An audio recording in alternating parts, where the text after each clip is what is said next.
Rafael Abdala é graduado em Direito pela Universidade Federal do Espírito Santo e em Teologia pelo CETEBS, com MBA em Liderança e Gestão pela PUC Rio Grande do Sul. É pastor titular da Primeira Igreja Batista em Guarapari e presidente da Convenção Batista do Estado do Espírito Santo. Atua também como professor no Seminário Teológico Batista Mineiro, na Faculdade Batista do Rio de Janeiro e na Life Shape Brasil.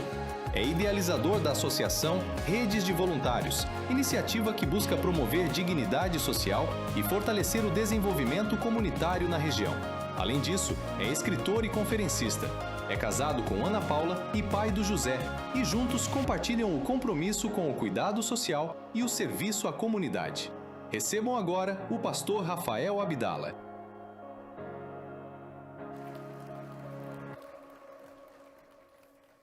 Meus irmãos queridos, a graça e a paz do Senhor Jesus sobre a sua vida. Privilégio muito grande estar aqui nessa ordem de pastores. Obrigado, pastor Adilson, pastor Daniel, pelo convite. Pastor Abraão, pastor dessa igreja, pela acolhida tão generosa. Subindo ali, o pastor Abraão perguntou: você quer usar o meu microfone? Numa generosidade tão grande. Obrigado, pastor. De modo que, se o sermão não prestar, o microfone é do pastor Abraão, tá bom? Abra sua Bíblia, por favor, em Números, capítulo 20. Quero lhes falar acerca de algumas distrações na vida de Moisés. Números, o capítulo 20. Nós vamos ler do verso 1 ao verso 13. De Números, capítulo 20. Diz assim a santa palavra de Deus: chegando os filhos de Israel, toda a congregação ao deserto de Zim, no mês primeiro, o povo ficou em Cádiz. Ali morreu Miriam e ali foi sepultada. Não havia água para o povo, então se ajuntaram contra Moisés e contra Arão. E o povo contendeu com Moisés e disseram: antes tivéssemos perecido quando expiraram os nossos irmãos perante o Senhor. Porque trouxestes a congregação do Senhor a este deserto, para morrermos ali, nós e os nossos animais? E por que nos fizeste subir do Egito, para nos trazer a este lugar mau, que não é de cereais, não é de figos, não é de vides, não é de romãs, e nem de água para beber? Então Moisés e Arão se foram de diante do povo para a porta da tenda da congregação, e se lançaram sobre o seu rosto, e a glória do Senhor lhes apareceu. Disse o Senhor a Moisés: toma o bordão, ajunta um povo, tu e Arão teu irmão, e diante dele falai a rocha, e dará a sua água. Assim lhe tirareis água da rocha, e dareis a beber à congregação e aos seus animais. Então Moisés tomou o bordão de diante do Senhor, como lhe tinha ordenado. Moisés e Arão reuniram o povo diante da rocha, e Moisés lhes disse: ouvi agora, rebeldes, porventura faremos sair a água desta rocha para vós outros? Moisés levantou a mão e feriu a rocha 2 vezes com o seu bordão, e saíram muitas águas, e bebeu a congregação e os seus animais. Mas o Senhor disse a Moisés e a Arão: visto que não crestes em mim, não me santificardes diante dos filhos de Israel, por isso não fareis entrar este povo na terra que lhe dei. São essas as águas de Meribá, porque os filhos de Israel contenderam com o Senhor, e o Senhor se santificou neles. Amém. Senhor, esta é a tua palavra. E nós cremos com toda a convicção do nosso coração que a Bíblia é a palavra do Senhor. Perfeita, suficiente, inerrante, atual. E cremos que o mesmo Espírito que a revelou ilumina os nossos olhos nessa manhã. O Senhor conhece cada um dos meus irmãos, tal qual conhece a mim. Por isso pedimos, ó Deus, que fales conosco por tua graça mais uma vez. Em nome de Jesus. Amém. Pelo menos 2 razões nós temos para justificar teologicamente a não entrada de Moisés na terra da promessa. Uma das razões é a razão tipológica. A outra razão está aqui em Números 20, a razão histórico-cronológica. De modo que, olhando esse episódio, olhando esse texto que tem data, que tem local, que tem hora, olhando esses acontecimentos registrados, nós podemos chegar a uma conclusão de por que Moisés sob o ponto de vista histórico, cronológico, não entrou na terra da promessa. Quais foram as suas distrações? De início, nós precisamos entender que Moisés não deixou de entrar na terra da promessa por conta das distrações que acabam impedindo muitos de nós de não chegarmos lá. Explico.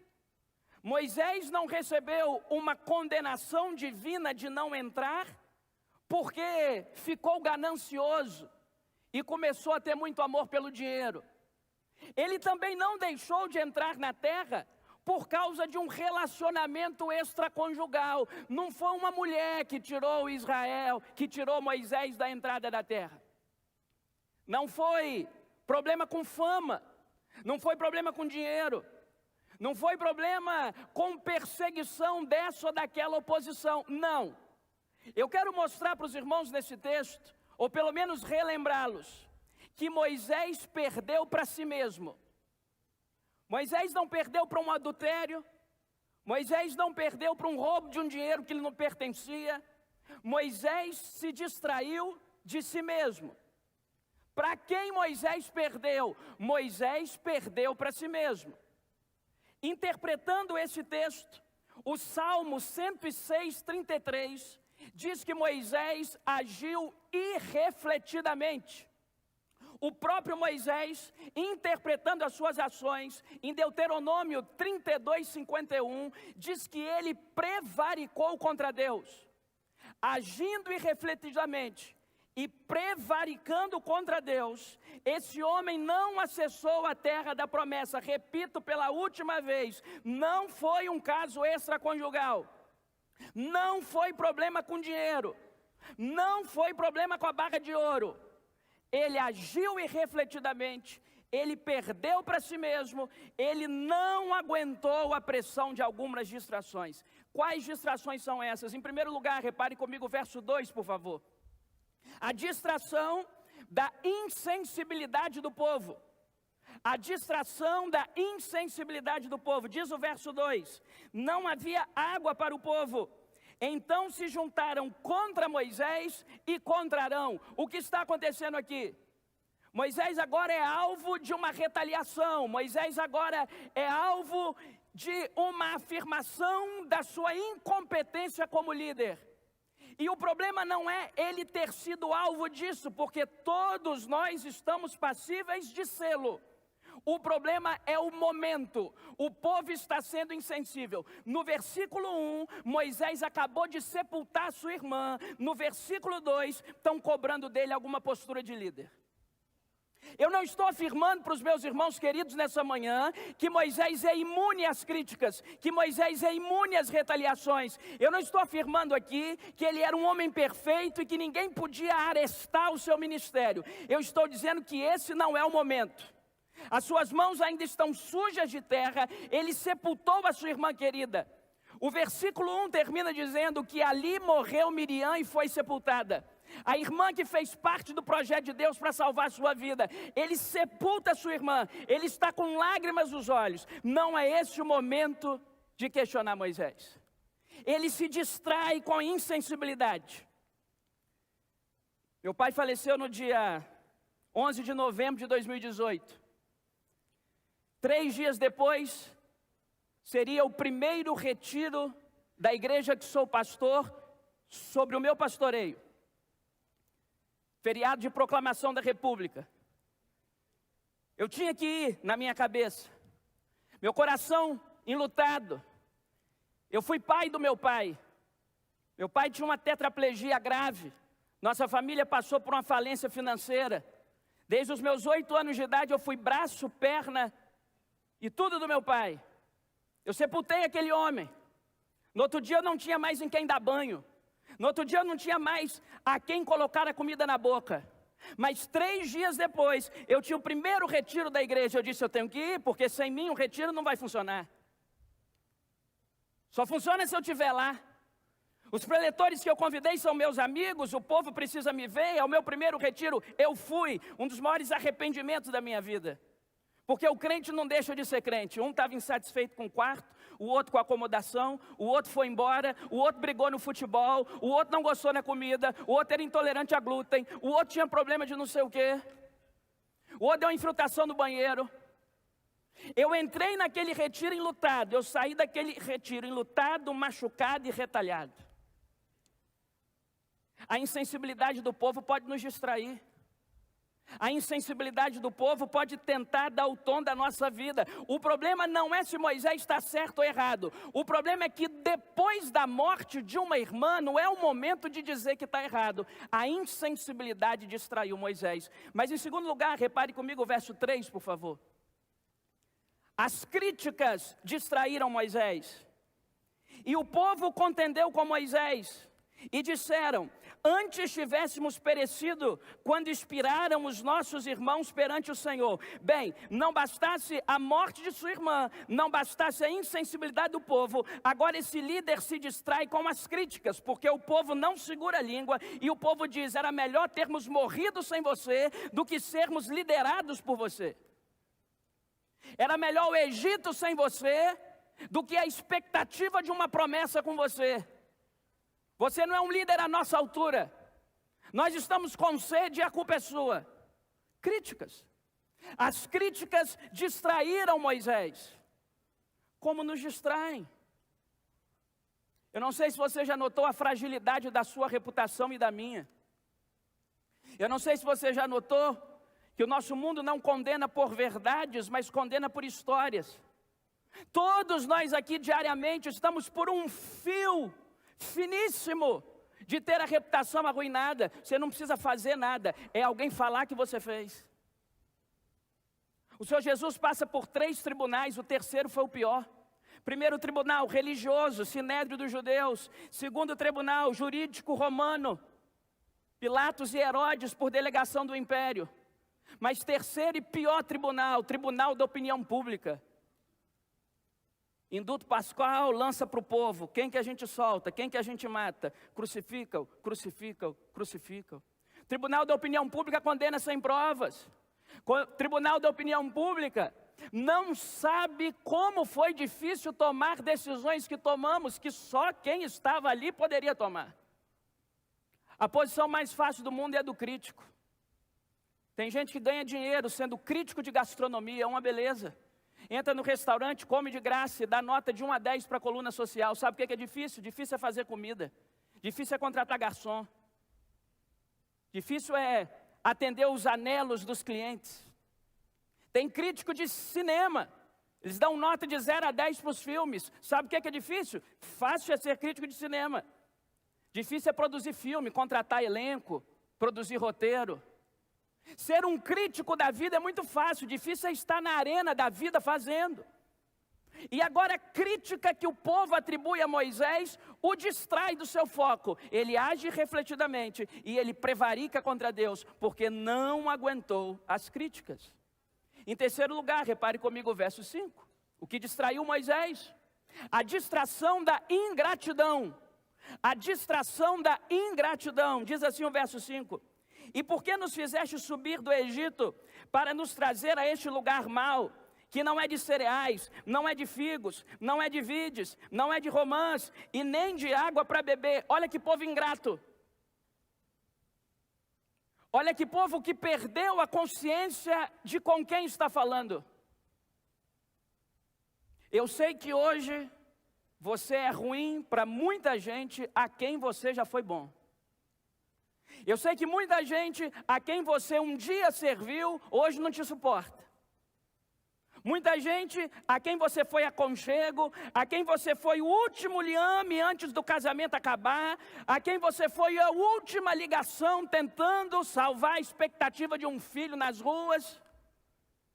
Para essas mesmas pessoas, nós passamos de credores a devedores num piscar de olhos. Aliás, a humanidade tem essa característica. Nós conseguimos passar de credor a devedor no estalar de dedos. Hoje eu sou muito ruim a pessoas a quem eu já fui muito útil. Ingratidão. Moisés agora olha aquele povo. Moisés está dedicando a vida dele àquele povo. 24 horas do dia do Moisés é pensando em como liderar aquele povo, agradando a Deus. E o povo é ingrato. Era melhor ter morrido antes. As comidas de lá eram muito melhores do que aquilo que você me fornece. Ingratidão. Nós passamos do lugar de resposta de oração na vida dos outros para atrapalho na vida dos outros muito rapidamente. A memória da gratidão às vezes é muito curta, às vezes é muito débil. Ingratidão. Bem, se você verifica comigo o verso 2, o verso 3 e o verso 5, 3 coisas distraíram Moisés da sua liderança: a insensibilidade do povo, as críticas e a ingratidão. Qual é a consequência disso? Repare comigo os versos 10 e 11. Moisés e Arão reuniram o povo de diante da rocha, e Moisés lhe disse: ouvi agora, rebeldes, porventura faremos sair água dessa rocha para nós outros? Moisés levantou a mão e feriu a rocha 2 vezes com o seu bordão, e saíram muitas águas. Bem, o que está acontecendo aqui? Deus dá um comando a Moisés, e o comando é: falai a rocha. Você precisa falar com a rocha. Se você falar com a rocha, vai resolver. Mas Moisés está nervoso, Moisés está com o coração ferido, Moisés está sobressaltado, Moisés está em estado de irreflexão. Ele pega o cajado, ele fere uma vez e ele fere 2. Ninguém aqui precisa ser um hermeneuta para saber que ele queria ferir o povo, ele queria sentar o cajado no povo. Mas como não dá para fazer no povo, porque a quantidade é maior, eu faço na rocha que não vai revidar. Vai na rocha. 2 vezes. E mais, Deus não mandou ele falar nada com o povo. E esse não é o modo de operação de Moisés. Moisés não é um homem que costuma se defender.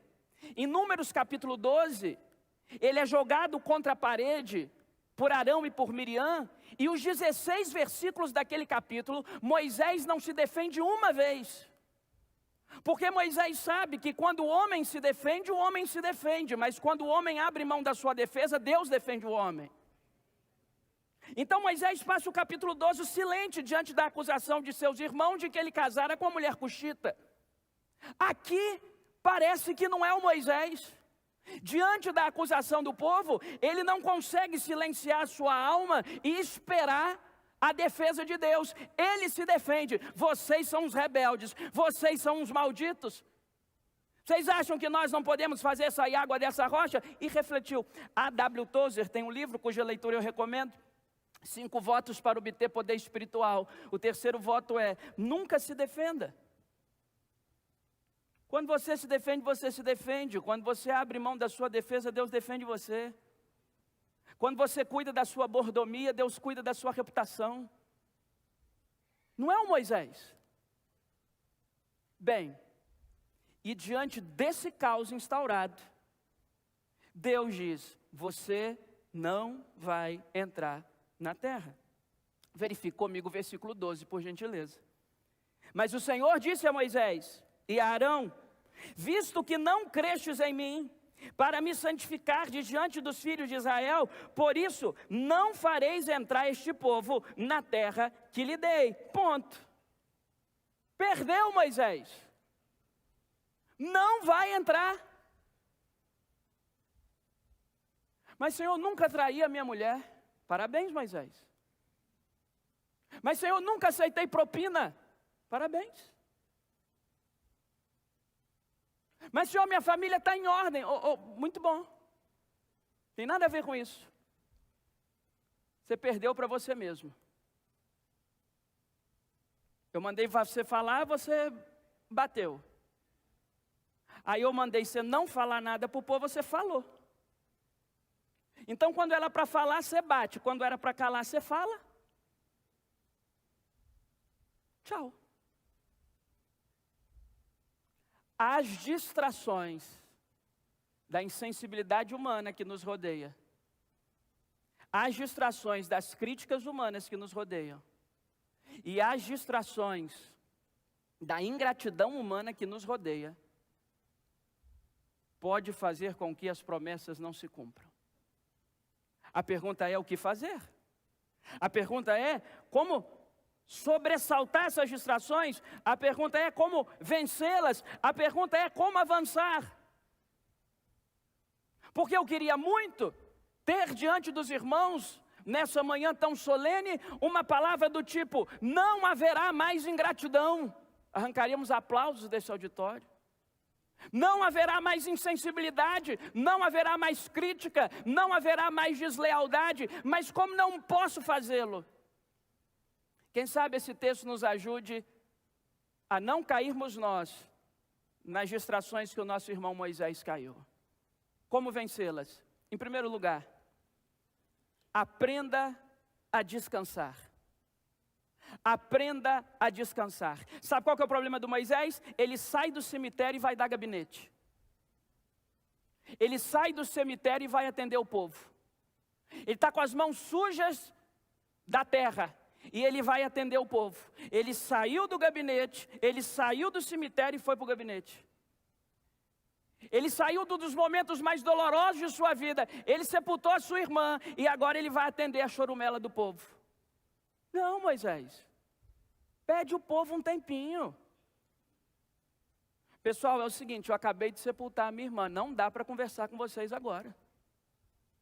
Segura aí as suas queixas, eu preciso assim, o trabalhador, o direito, os advogados aí, tem a licença do luto. Tem licença do luto, a pessoa morreu, você tem o direito de chorar uns dias em casa. Então Moisés teria que ter dito assim: pessoal, agora eu preciso descansar. Agora eu não sou um coração de um grande líder não, eu sou um coração enlutado. Deixa eu descansar, daqui a pouco a gente resolve o problema de água. Estou sofrendo, sepultei minha irmã, está doendo. Aprender a descansar é um antídoto contra as distrações. O problema é que a gente não sabe descansar. O problema é que para nós trabalho em excesso é elogio e não negligência. E as suas ovelhas e as minhas gostam de dizer: meu pastor é trabalhador. Meu pastor não tira folga. Olha que exemplo. Meu pastor está há 3 anos sem férias. Isso é um homem de Deus.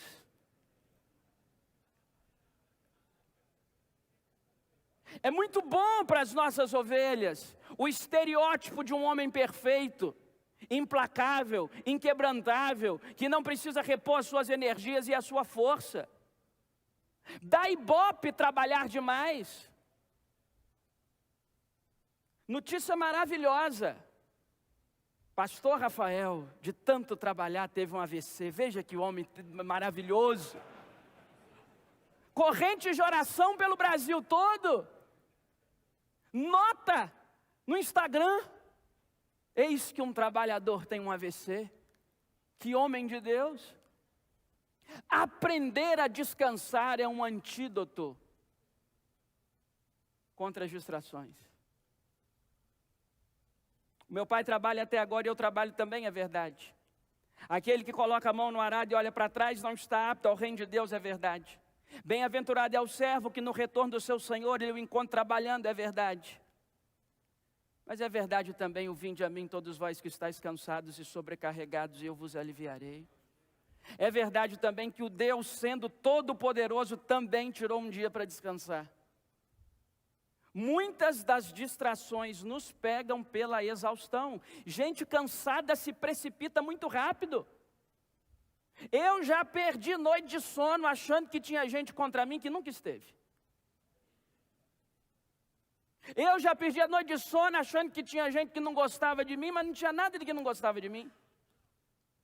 Precipitação. A precipitação é mãe do cansaço.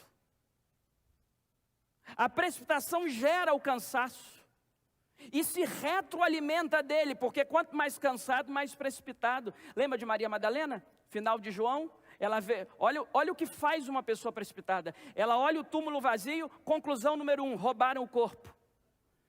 O túmulo fora doado por José de Arimateia. Os ricos daquele tempo tinham túmulos incrustados na rocha e de frente para jardim. Ela olha para um lado e vê um homem. Segunda conclusão precipitada, é um jardineiro. Ela se aproxima do jardineiro e chega a uma terceira conclusão, que o jardineiro está envolvido com o extravio do cadáver e que o jardineiro tem que dar um jeito de achar o corpo. Mas aí o suposto jardineiro diz: Maria, a mesma voz que dela expulsara quase uma dezena de demônios. Ele diz: mestre, não roubaram um corpo? Não é um jardineiro? O jardineiro não é da máfia de roubo de defunto? É o próprio Cristo ressurreto falando comigo. Eu só preciso descansar um pouco. O Larry Crabb escreveu um livro chamado O Silêncio de Adão. Interpretando uma outra passagem bíblica, ele diz uma frase que a mim se aplica aqui. Ele disse: na escuridão dos olhos nós nada vemos, mas tudo ouvimos. Na escuridão dos olhos nós nada vemos, mas tudo ouvimos. Quando ela olha, ela não percebe que é Jesus, mas quando ela ouve, ela se dá conta de que é Jesus. Muitas vezes o Senhor permite que os nossos olhos e a nossa visão seja inebriada, para nós estarmos mais atentos à sua bendita voz. Eita, que coisa maravilhosa! Até me desconcertou aqui. Glória a Deus, aleluia! Onde é que eu estava? Aprenda a descansar. Aprenda a descansar. Tem que descansar.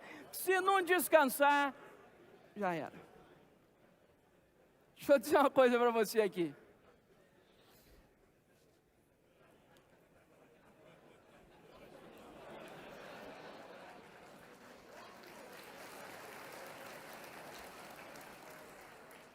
Aprenda a descansar. Porque se não descansar, não funciona não. Teve um falecimento na família da minha esposa. E aquele dia foi muito difícil para mim, não apenas pela morte. A família da minha esposa é do interior de Minas. E a avó dela, uma pessoa muito querida, uma pessoa que fez parte da formação espiritual da minha esposa. A avó dela faleceu num domingo pela manhã. E a minha esposa me procurou e disse assim: você pode ver alguém da igreja para me levar em Minas? Porque eu sei que você precisa pregar hoje. Aquilo foi como uma facada em mim. Ela não estava triste, ela não estava aborrecida, isso é o que me doeu mais. Porque se ela tivesse revoltada, dizendo: olha, para mim, estava ótimo, a gente discutia e resolvia. Mas alguma coisa na minha conduta faz ela pensar que eu prefiro estar na igreja pregando do que acompanhando ela num sepultamento tão importante. A gente tem que aprender a descansar.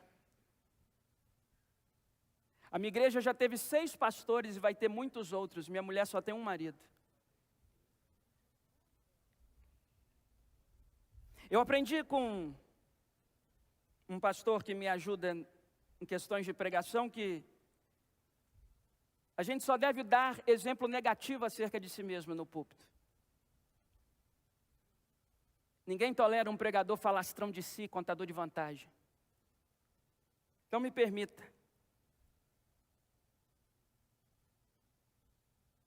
Meu filho nasceu numa quinta. Sexta e sábado nós permanecemos no hospital. Sábado à tarde chegamos em casa. Sábado à noite eu fiz um casamento, domingo de manhã eu preguei. Porque eu sou um miserável. Porque discursar para vocês aqui é muito fácil, é só abrir a boca. Difícil é viver.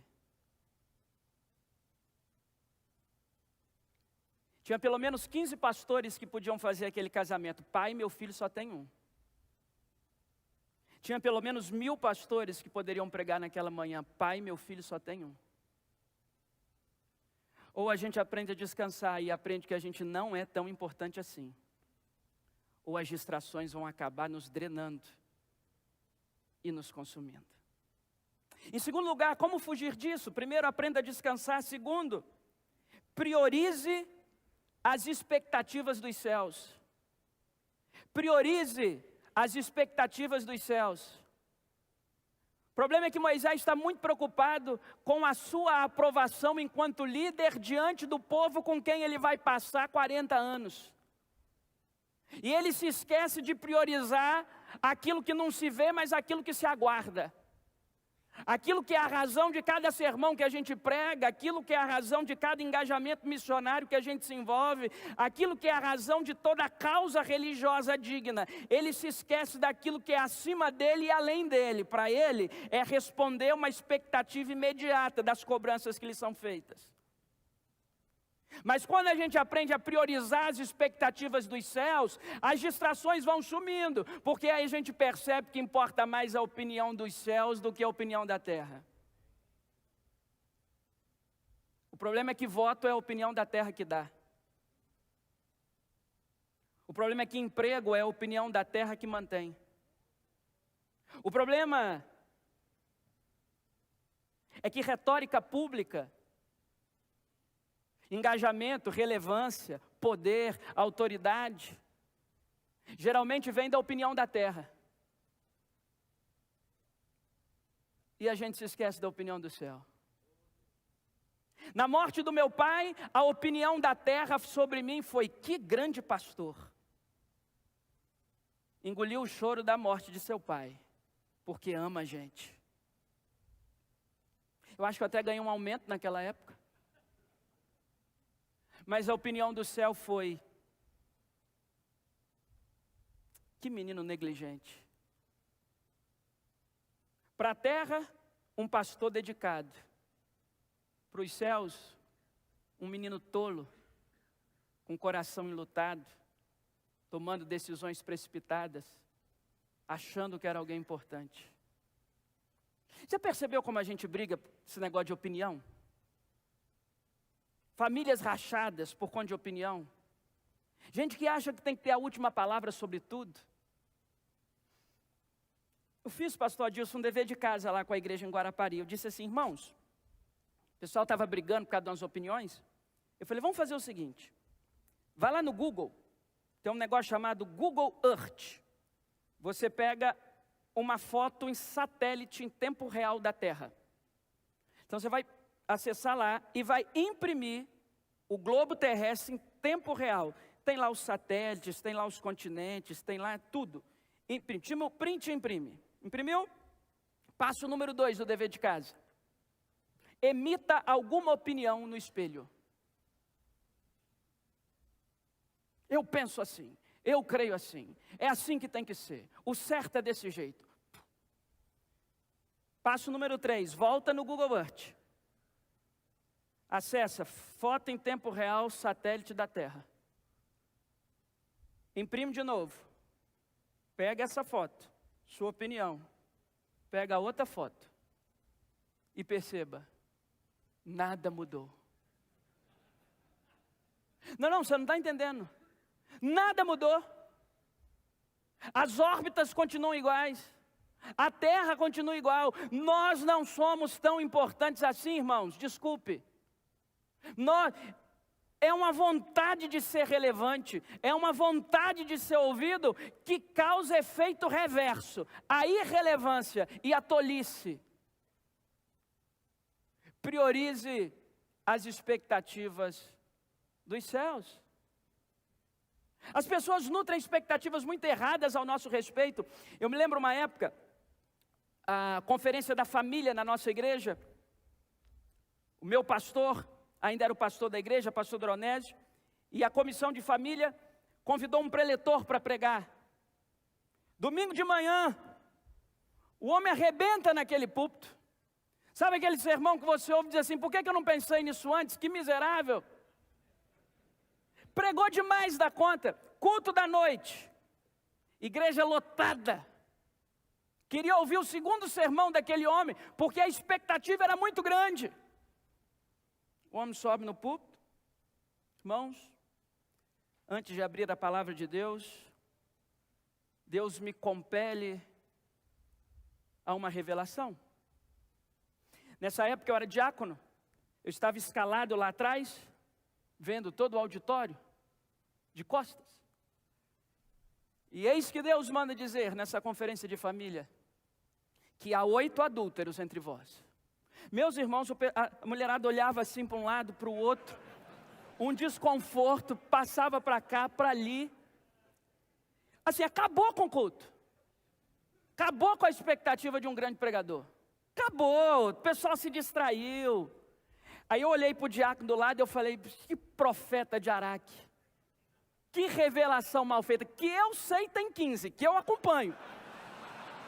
Que eu sei, assim, que eu tenho certeza do que está acontecendo, tem 15.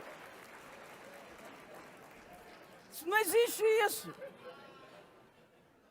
Ele errou assim, no mínimo pela metade essa conta. Quando as nossas expectativas são elevadas em relação aos homens, o segundo capítulo é sempre a frustração. Priorize as expectativas dos céus. O aplauso dura muito pouco. Os nossos heróis têm pé de barro. Eu, como pastor jovem, falando aqui em nome da nova geração também, cada dia uma dor de ver os grandes líderes do mundo mostrando a todos os seus pés de barro. Nós temos pés de barro. Nós temos pés de barro. A nossa vida no piloto automático vai terminar em catástrofe. Priorize as expectativas do céu. Em terceiro e último lugar, eu encerro. O que é que a gente faz para se livrar dessas distrações? A gente aprende a descansar, a gente prioriza as expectativas dos céus e, por fim, a gente crê na graça. Creia na graça. Porque se Números 20 é a razão histórico-cronológica da não entrada de Moisés à terra da promessa, há também a razão tipológica, a razão que aponta para a nova aliança, a razão que aponta para o Cristo. E a razão que aponta para o Cristo é o fato de que Moisés, sendo representante da lei, não poderia entrar na terra da promessa, porque a lei não alcança a promessa. Quem deveria fazê-lo é o seu sucessor, o Josué, o Jóshua, da mesma raiz Jesus. Então, é a graça que leva alguém para a terra da promessa. A lei sempre vai nos compelir à irreflexão. A lei sempre vai nos compelir ao legalismo. A lei sempre vai nos compelir à prevaricação, porque ninguém consegue observar toda ela. Então, tipologicamente, não é para Moisés entrar, quem tem que entrar é o Josué. Entrou. Pronto, creia na graça. E aí eu concluo, para mim, um versículo-chave desse capítulo, que é o verso 11. Moisés levantou a mão, feriu a rocha 2 vezes com o seu bordão. E olha o que diz o texto. E saíram muitas águas. Isso é a graça, irmão. Não era para sair água nenhuma. Deus está reprovando o líder. Deus está reprovando a conduta do líder. Deus está reprovando a irreflexão do líder. Deus está reprovando as distrações do líder. Deus está reprovando a conduta de Moisés. Mas mesmo assim a água saiu. Porque a água sai ou não sai não é pelo líder, é pela graça.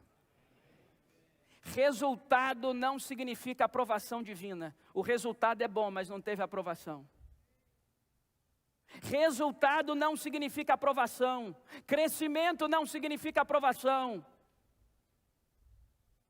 Notoriedade pública não significa aprovação. A água saiu. Resultado positivo. Desaprovação a Moisés. A água sai pela graça, não tem nada a ver comigo. A água sai pela graça, não tem nada a ver com Moisés. Salmo 130, verso 3. Se observares, Senhor, a iniquidade, quem de nós subsistirá? Quem de nós ficará de pé diante da peneira do Deus vivo? Do Deus eterno? Daquele que é santo, santo, santo? Ou crê na graça, ou está inabilitado. Agora é lógico. A experiência é uma bênção, mas pode ser uma maldição. Um problema de Moisés aqui também é a experiência, porque ele já fez uma vez lá em Êxodo 17. Em Êxodo 17, Deus mandou ele ferir a rocha, ele feriu e saiu água. Agora ele está experiente. Quando Deus usa a palavra rocha, ele diz, já sei como é que faz, o senhor pode ficar quietinho. A experiência é um problema. A experiência pode nos fazer subir num púlpito de forma automática. A experiência pode nos fazer aconselhar alguém. Já fiz tanto. Estou há tantos anos fazendo isso. Quem é esse garoto aí? Já fiz tantas vezes. Quando você nasceu, eu já estava fazendo isso. Sou experiente. O problema é água. Deus falou rocha, é só bater. está resolvido. Perdeu. Eu tenho um amigo pastor que tem 90 anos, para mim um dos maiores pregadores que conheço. E ele disse certa feita ao pregar na minha igreja: Abdala, todas as vezes que eu subo no púlpito, é o mesmo frio da barriga, como se fosse a primeira vez. E eu peço a Deus que todos os dias me ajude a aprender mais um pouco. Sabe qual que é o nosso problema? A gente não sente frio na barriga mais. O sermão já está decorado. O auditório já está garantido.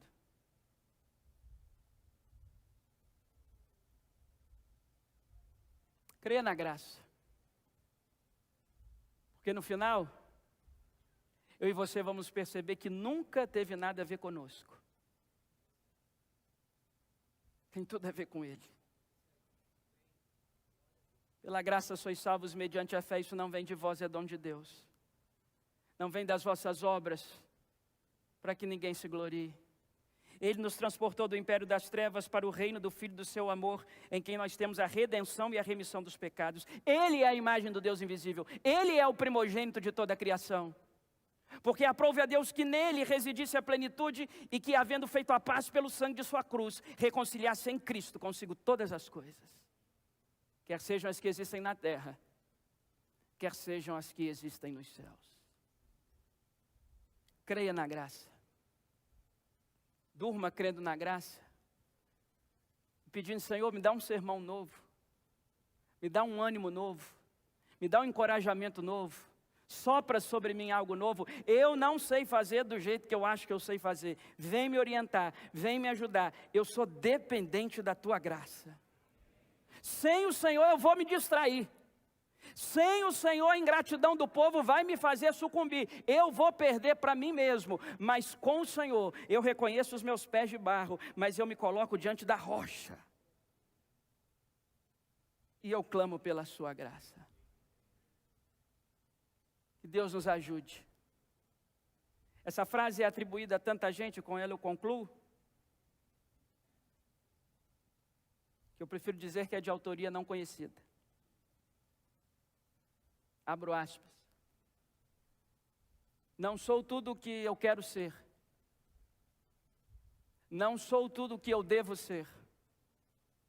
Não sou tudo o que Deus gostaria que eu fosse. Mas pela graça de Deus, eu já não sou quem eu era. Bendito seja o nome de Jesus. Que Deus abençoe vocês, queridos colegas. Que a graça do Senhor seja sobre nós, nos livrando das distrações desse tempo. Porque dele, por ele e para ele são todas as coisas. Ele, cujo precioso sangue nos lavou. Ele que nos chamou. Ele que dividiu o calendário. A Ele seja toda a glória, para todo sempre. Amém. Amém. Eu queria orar com você. Posso, pastor, orar com o povo? Eu quero, aproveitando a oração do Abdala, ele vai orar. Eu aprendi que quando Deus fala, a gente responde. Eu queria dar uma oportunidade a você, se quiser, nesse tempo, colocar o seu ministério na presença do Senhor. Sua vida, suas demandas, seus desafios. A palavra foi tão clara. E se você quiser consagrar isso ao Senhor, dizendo, Senhor, eu quero depender da graça. Eu tenho tantos desafios, mas eu confio no Senhor. Pedir que você saia do seu lugar, vem aqui, consagrando sua vida, pedindo ao Senhor que te livre das distrações, que abençoe o teu povo, que te alimente, que te restaure, te traga alegria, confiança. Sempre bom janeiro, a gente está iniciando mais um ano, é um desafio sempre anual que temos. Esse é o desafio para você. Venha na presença do Senhor. Aqueles que já chegaram podem ir um passinho mais à frente. Eu vou pedir que todo auditório se coloque em pé. Nós vamos orar consagrando as nossas vidas com o Abdala e depois o Baruque vai nos abençoar com uma mais um cântico. Oremos. Senhor, nós estamos diante da Tua presença nessa manhã. Esse mesmo Moisés, com o qual aprendemos, disse certa feita: se a Tua presença não for conosco, não nos faça sair deste lugar. Nós precisamos da Tua presença. Nós ansiamos pela Tua presença. Não há nada melhor do que a Tua presença. Por isso, Senhor, nessa manhã, renova sobre nós, Tu que já nos habita pelo Espírito Santo, encha-nos do Teu Espírito para a glória do Teu nome. Livra-nos do tropeço, da queda, das distrações, purifica os nossos olhos, Senhor. Purifica as nossas mãos, purifica a inclinação do nosso coração, purifica o jeito como a gente olha para cá e para lá, nos purifica, Senhor. Purifica os nossos lábios. Ó Deus, não nos permita falar mal um dos outros. Coloca uma chama no nosso lábio que nos impeça de dizer coisas que não sejam glorificadoras ao Teu nome. Não, Pai, essa não é uma oração romântica, essa é uma oração real. O Senhor pode despertar em nós o melhor, porque o melhor que há em nós é Jesus Cristo. Pai, eu peço a Tua bênção sobre os meus irmãos. Eu peço a Tua bênção sobre cada colega aqui. Eu peço sermões novos, ideias novas, planejamentos novos, inspirações novas. Peço novidades, Senhor.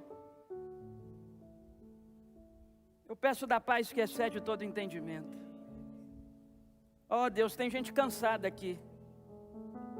O nosso descanso não é o sábado ou o domingo. O nosso descanso não é aqui ou ali. O nosso descanso é uma pessoa, e essa pessoa tem nome. O nome é Jesus.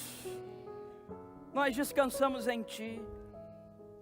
Ajuda-nos, Pai. O Senhor conhece a história em cada lágrima que escorre.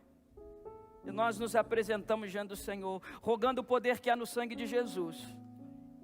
E pedindo que este ano de 26 seja um ano da provisão de Deus sobre o nosso ministério. Seja um ano da provisão de Deus sobre a nossa família. Seja um ano de prioridades definidas. Seja um ano de movimentos santos da Tua graça. Nós oramos assim, Pai, no nome que está acima de todo nome. No nome daquele que nos chamou e que é o nosso supremo pastor. O nome a quem devotamos a nossa vida, o melhor do que temos e que somos. Tantas pessoas aqui à frente. Significa, ó Deus bendito, que nós dependemos de Ti. Nós oramos por Cristo nosso Salvador, aquele que haverá de enxugar as nossas lágrimas. Amém. Amém. Amém.